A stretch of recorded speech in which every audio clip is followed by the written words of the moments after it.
గానే ఆయన ఒక పెద్ద మెసేజ్ ఇచ్చారు.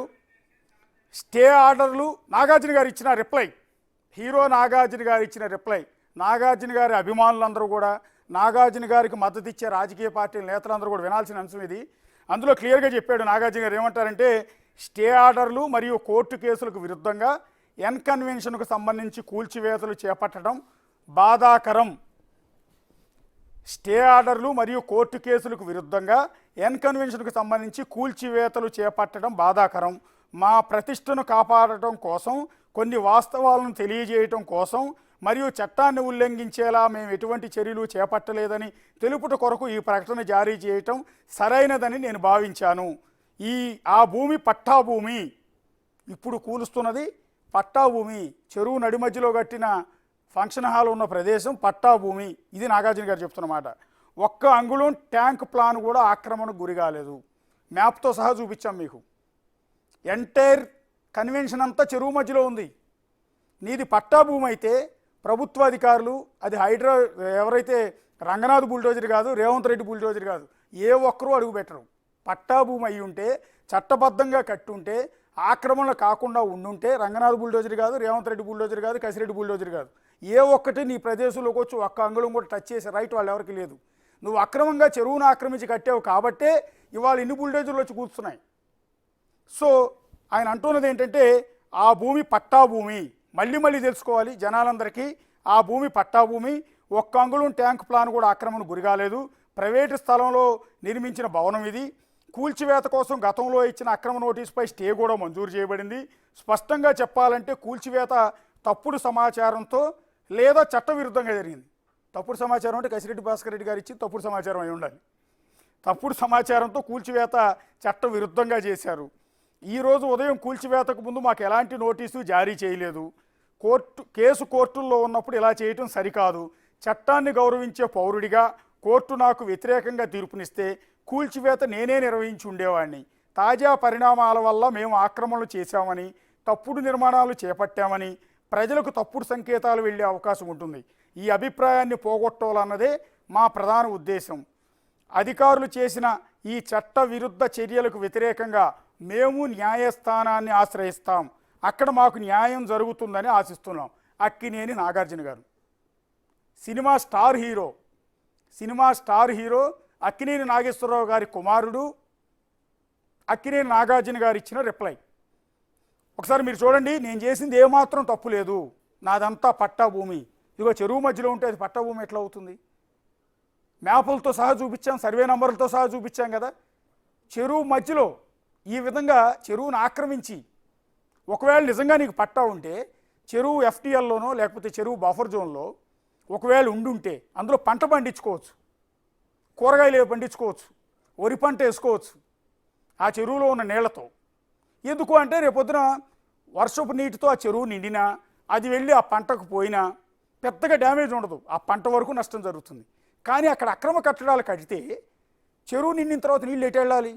సో చాలా చెరువుల పరిధిలో బఫర్ జోన్లో కొంతమందికి పట్టాలు ఉంటే ఉండొచ్చు, ఏదో కాలంలో బ్రిటిష్ కాలం నుంచి మొదలుపెట్టి ఇచ్చి ఉండొచ్చు, లేదా ఆ తర్వాత పట్టాలు తెచ్చుకుని ఉండొచ్చు. కానీ అవి చెరువుల పరిధిలో నిర్మాణాలు చేపట్టకూడదు. ఎక్కడా కూడా చెరువుల పరిధిలో బఫర్ జోన్లో ఎఫ్టీఎల్ పరిధిలో ఎలాంటి నిర్మాణాలు చేపట్టకూడదు. ఒకవేళ నీకు పట్టా ఉన్నా దానిలో వ్యవసాయం చేయొచ్చు, కూరగాయలు పండించుకోవచ్చు. ఎందుకు అంటే అక్కడ పంట మాత్రమే ఉంటుంది. ఒకవేళ వరద నీరు ఎక్కువ వస్తే చెరువు నిండితే వచ్చి అదంతా కూడా చెరువు తన ఎఫ్టీఎల్ తన సాధారణ పరిస్థితి ఏదైతే ఉంటుందో చెరువు పరిధి ఉంటుందో అంతవరకు నీళ్లు విస్తరించే అవకాశం ఉంటుంది. అలా కాకుండా నువ్వు అడ్డంగా గోడ కట్టి పెద్ద నిర్మాణం చేపడితే నీళ్ళు ఎటు వెళ్తాయి? నీళ్ళు వెళ్ళే అవకాశం లేదు. సో ఒకవేళ నీకు పట్టా ఉన్నా కూడా ఇలాంటి నిర్మాణాలు చేపట్టే రైట్ లేదు. నీకు పర్మిషన్ ఇచ్చింది ఎవరు? నీకు పర్మిషన్ ఇచ్చిన అధికారులను ఇప్పుడు సస్పెండ్ చేయాలి. నిజానికి ఒకవేళ ఎన్కన్వెన్షన్ నిర్మాణానికి ఏ అధికారన్నా పర్మిషన్ ఇచ్చుంటే అది జిహెచ్ఎంసీ అధికారి కావచ్చు, హెచ్ఎండిఏ అధికారి కావచ్చు, టౌన్ ప్లానింగ్ వాళ్ళు కావచ్చు, ఎవరైనా సరే పర్మిషన్ ఇచ్చుంటే వాళ్ళందరినీ వాళ్ళు సస్పెండ్ చేయాల్సిన పరిస్థితి ఉంటుంది. రంగనాథ్ గారు మీరు దీని మీద యాక్షన్ తీసుకోవాల్సి ఉంటుంది. ఒకవేళ నాగార్జున గారు చెప్తున్న ఈ మాటలు ఏవైతే ఉన్నాయో దాని ప్రకారం కనుక ఆయనకి పర్మిషన్లన్నీ ఉండుంటే ఆ పర్మిషన్లు ఇచ్చిన అధికారుల మీద చర్యలు తీసుకో. నాగార్జున గారికి తెలియదేమో చెరువు మధ్యలో బిల్డింగ్లు కట్టకూడదని. చెరువుల మధ్యలో బిల్డింగ్లు కట్టకూడదన్న విషయం ఒకవేళ ఎవరి దగ్గర ఏ రైతు దగ్గర కొనుక్కుని ఉండొచ్చు. గతంలో రైతులు చెరువుల పరిధిలో పండించుకునేవారు. నది ఉంది, నది పక్కన బఫర్ జోన్ పరిధిలో నది నదికి ఆనుకుని ఉన్న ప్రాంతంలో చాలా భూములు ఉంటాయి. అక్కడ పంటలు పండించుకుంటారు రైతులు. వరద వచ్చినప్పుడు నీళ్ళని నిండిపోతూ ఉంటాయి. వరద వెళ్ళిపోయిన తర్వాత మళ్ళీ పంటలు పండించుకుంటూ ఉంటారు. అది సాధారణం. కానీ దానిలో నిర్మాణాలు చేపట్టకూడదు. అది కృష్ణానది ఒడ్డు మీదైనా, గోదావరి నది ఒడ్డు మీదైనా, ఆఖరికి హైదరాబాద్ హుస్సేన్ సాగర్ గట్టు మీదైనా, తమ్మిడిగుంట చెరువు అయినా ఎక్కడా కూడా ఇలాంటి నిర్మాణాలు చేపట్టకూడదు. That is the rule. మరి ఆ రూల్ నాగార్జున గారికి తెలియదో లేదో తెలియదు, కానీ ఆయన ఇచ్చిన రిప్లై మరొకసారి చదువుతున్నాను. పాపం చాలా బాధతో, మనోవేదంతో, ఆవేదంతో నాగార్జున గారు రిలీజ్ చేసిన లెటర్ని మీరు ఇక్కడ చదువుతూ వినిపిస్తున్నాను. నేను చేసింది ఏమాత్రం తప్పు లేదు. గత ప్రభుత్వం నాకు నోటీసులు ఇస్తే దాని మీద కోర్టుకు వెళ్ళాను. కోర్టులో విచారణ జరుగుతుండగా నా అక్రమ భవనాన్ని మీరు ఎట్లా కూలుస్తారంటూ ప్రశ్నిస్తూ ఆవేదనతో రాసిన రిప్లై. స్టే ఆర్డర్లు మరియు కోర్టు కేసులకు విరుద్ధంగా ఎన్కన్వెన్షన్కి సంబంధించి కూల్చివేతలు చేపట్టడం బాధాకరం అంట. మా ప్రతిష్టను కాపాడడం కోసం, కొన్ని వాస్తవాలను తెలియజేయడం కోసం మరియు చట్టాన్ని ఉల్లంఘించేలా మేము ఎటువంటి చర్యలు చేపట్టలేదని తెలుపుట కోసం ఈ ప్రకటన జారీ చేయడం సరైందని నేను భావించాను. ఈ భూమి పట్టా భూమి. Yes, that's correct. పట్టా భూమి కాదో కసిరెడ్డి భాస్కర్ రెడ్డి గారితో ఒకసారి మాట్లాడదాం మనం కొద్దిసేపట్లో. ఈ భూమి పట్టా భూమి. ఒక అంగుళం ట్యాంక్ ప్లాన్ కూడా ఆక్రమణకు గురి కాలేదు. ఒక్క అంగుళం కూడా గురి కాలేదంట. ప్రైవేటు స్థలంలో నిర్మించిన భవనం ఇది. సో కబ్జా చేసిన ఏ ఒక్కడు నేను కబ్జా చేశానని ఒప్పుకోడు. మర్డర్ చేసిన ఏ ఒక్కడు నేను మర్డర్ చేశానని ఒప్పుకోడు. కోర్టులో నలుగురిని మర్డర్ చేసిన వాడు కూడా కోర్టులో అదే మాట చెప్తాడు, నేను మర్డర్ చేయలేదు, నాకు అసలు సంబంధమే లేదు, మర్డర్ జరిగినప్పుడు నేను అసలు ఘటనా స్థలంలో లేనే లేదని. దొంగతనం చేసినోడు కూడా నేను దొంగతనం చేశాను, ఆ ఇంట్లో దూరి బంగారం డబ్బు అంతా ఎత్తుకుపోయానని ఎక్కడో ఒప్పుకోడు, ఎప్పటికీ ఒప్పుకోడు కోర్టులో. అదే క్రమంలో ఈ భూమి పట్టా భూమి, ఒక్క అంగుళం ట్యాంక్ ప్లాన్ కూడా ఆక్రమణకు గురి కాలేదు. ప్రైవేట్ స్థలంలో నిర్మించిన భవనం ఇది. కూల్చివేత కోసం గతంలో ఇచ్చిన అక్రమ నోటీసుపై స్టే కూడా మంజూరు చేయబడింది. అంటే గత ప్రభుత్వం ఇచ్చింది అక్రమ నోటీసు అని భావిస్తున్నాడు ఆయన. నువ్వు అక్రమంగా చెరువును ఆక్రమించి ఇష్టం వచ్చినట్టు కట్టేసి వ్యాపారం చేసేయచ్చు, దానికి నోటీస్ ఇస్తే అది అక్రమ నోటీసు. అది బీఆర్ఎస్ ప్రభుత్వం అయినా, కాంగ్రెస్ ప్రభుత్వం అయినా.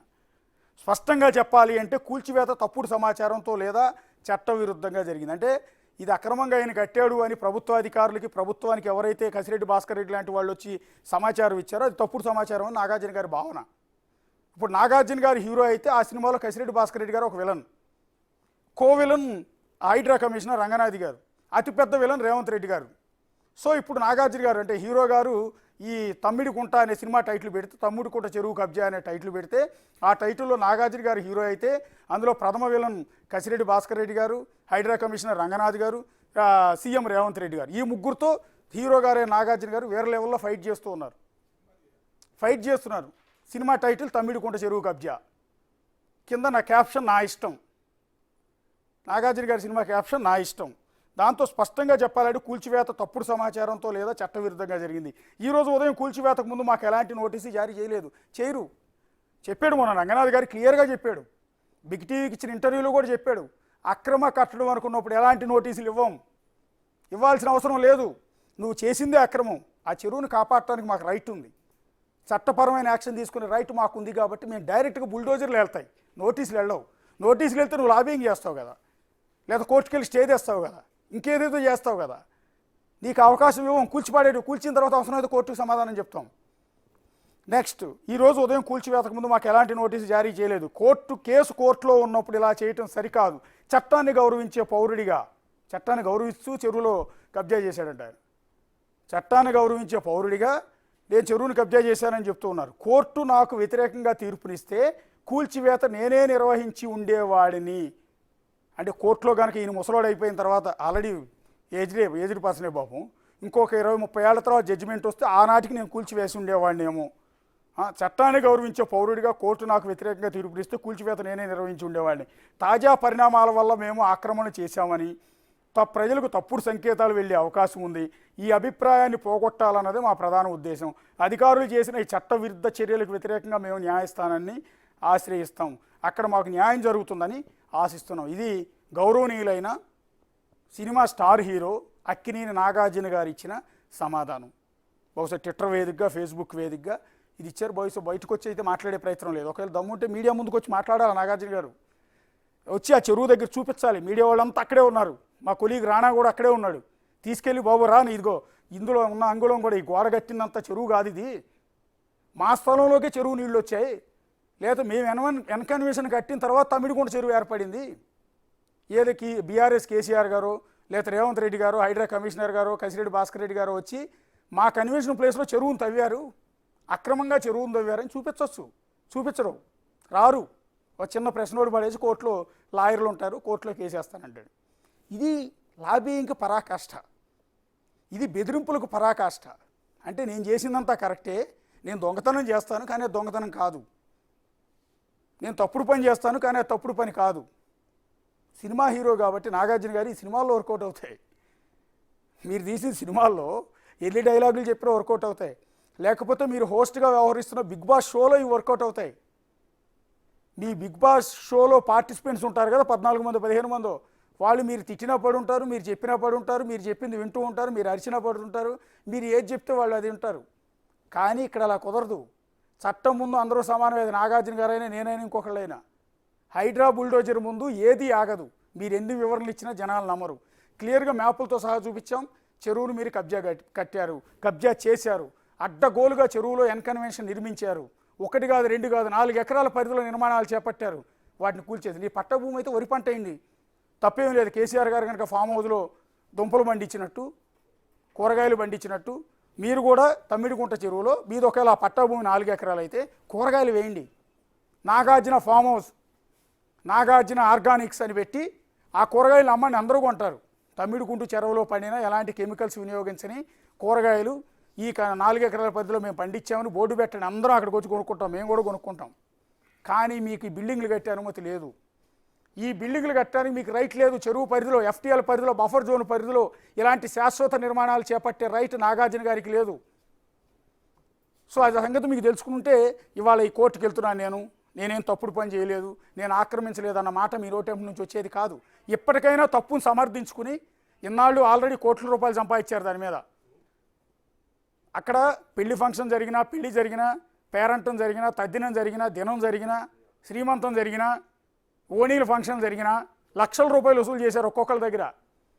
సో కొన్ని కోట్ల రూపాయలు ఈ 10-12 ఏళ్లలో సంపాదించారు. సో ఇప్పటికైనా తప్పు తెలుసుకుని, ఎస్ నా బిల్డింగ్ను కూల్చివేయడం సమర్థనీయం, నేను దీన్ని ఒప్పుకుంటున్నానని చెప్పుకుంటే మీ మీద రెస్పెక్ట్ పెరుగుండేది, మీరు రియల్ హీరో అని ఒప్పుకునేవాళ్ళు జనమంతా. అలా కాకుండా నాది ఇప్పటికీ తప్పు లేదు, ఒక్క అంగుళం కూడా నేను చెరువు ఆక్రమించలేదని చెప్పడం అనేది మీరు ప్రభుత్వాన్ని తప్పుపట్టే ప్రయత్నం చేస్తున్నారు. ఎంటైర్ ప్రభుత్వాన్ని తప్పుపట్టే ప్రయత్నం చేస్తున్నారు. నాది కరెక్టే చెరువును ఆక్రమించడం. మీరు చెప్పేది ఎట్లా ఉందంటే, ఫస్ట్ ఎన్కన్వెన్షన్ నేను కట్టాను, ఇది నిజాం కాలంలోనే నా ఎన్కన్వెన్షన్ ఉంది, ఆ తర్వాత తమ్మిడికుంట చెరువును తవ్వారు, చెరువులో నేను కట్టాను అనరు. నేను ఎన్కన్వెన్షన్ కడితే నా పక్కన తమ్మిడికుంట చెరువును తవ్వారు, నీళ్ళు వస్తే నాదేం తప్పే ఉంది అని మీరు ప్రశ్నిస్తున్నట్టుంది. సో ఇది కరెక్ట్ కాదు. సో మాకు కూడా హక్కు ఉంది, యాజ్ ఏ మీడియా పర్సన్ అని కాదు, మేము ఒక సామాన్య ప్రజానికంగా మాకు ప్రశ్నించే రైట్ ఉంది. చెరువుల్ని ఆక్రమించే హక్కు మీకు ఎక్కడిది అని.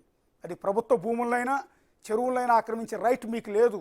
ఈ విధంగా నిర్మాణాలు చేపట్టే రైట్ లేదు. మీరు చేసే తప్పుడు వల్ల మీరు నిర్మించే నిర్మాణాల వల్ల హైదరాబాద్ ప్రజలంతా ఇబ్బంది పడుతూ ఉన్నారు. వర్షపు నీరు ఎటు పోవాలో అర్థం కాక రోడ్లన్నింటిని ముంచెత్తుంటే, ఆ రోడ్లో కారులన్నీ కొట్టుకుపోతుంటే, మనుషులు ప్రాణాలు పోతూ ఉంటే, నిన్నగాక మొన్న 2 రోజుల క్రితం ఒక మనిషి కొట్టుకుపోయి ప్రాణాలు పోయినాయి, శవం కొట్టుకొచ్చింది హైదరాబాద్ రోడ్ల మీద. ఎంత ఇబ్బందికరమైన అంశం, ఎంత బాధాకరమైన అంశం. హైదరాబాద్లో వర్షం కురిస్తే, ఒక 3 సెంటీమీటర్ల వర్షం కురిస్తే, ఆ వర్షానికి రోడ్లన్నీ పొంగిపోర్లి, ఈ సముద్రం నదో కూడా అర్థం కానట్టుగా ఒక డ్యామ్ గేట్ ఎత్తితే వరద ఎట్లా వస్తుందో ఆ రకంగా వచ్చి శవాలు రోడ్ల మీద కొట్టుకెళ్తున్నాయి. ఇదంతా మీ నిర్వాహకం వల్ల. మీరు ఈ విధంగా చెరువుల్ని చెరబట్టి, చెరువుల్ని కబ్జా చేసి ఇష్టం వచ్చినట్టు ఇల్లీగల్ భవనాలు నిర్మించడం వల్ల ఈరోజు హైదరాబాద్లో శవాలు రోడ్ల మీద కొట్టుకెళ్తూ ఉన్నాయి. దీనికి రెస్పాన్సిబిలిటీ మీరు పట్టా భూమి అయితే కూరగాయలు పండించుకోండి, వరి పండించుకోండి, కానీ ఎన్కన్వెన్షన్లు ఫంక్షన్ హాల్లు కట్టేసి ఇష్టం వచ్చినట్టు వ్యాపారం చేసుకుంటానంటే, నీళ్లు చెరువు నిండకుండా నేను ఆక్రమిస్తానంటే కుదరదు, ఒప్పుకోరు, చట్టం ఒప్పుకోరు. సో ప్రభుత్వాన్ని దగ్గర అన్ని రికార్డ్స్ ఉన్నాయి కాబట్టి, అన్ని ఆధారాలు ఉన్నాయి కాబట్టి ఇవాళ రంగనాథ్ బుల్డోజర్ అక్కడికి వచ్చింది, దాన్ని నేలమట్టం చేసింది. సో ఎన్ని కోట్లకు వెళ్ళొచ్చు, మీరు ఎన్ని చెప్పుకున్నా ఇప్పుడు మీకు మద్దతు ఎవరు చెప్పరు. ఎంటైర్ సొసైటీ కూడా వాళ్ళ నాగార్జునకి మద్దతు చెప్పరు. నేను చెరువును ఆక్రమించాను, నా ఇష్టం వచ్చినట్టు కట్టాను, మీరు నాకు మద్దతు ఇవ్వండి అంటే మీ ఫ్యాన్స్ కూడా ఒప్పుకోరు. నాగార్జున గారు ఇది కరెక్ట్ కాదు. ఒకసారి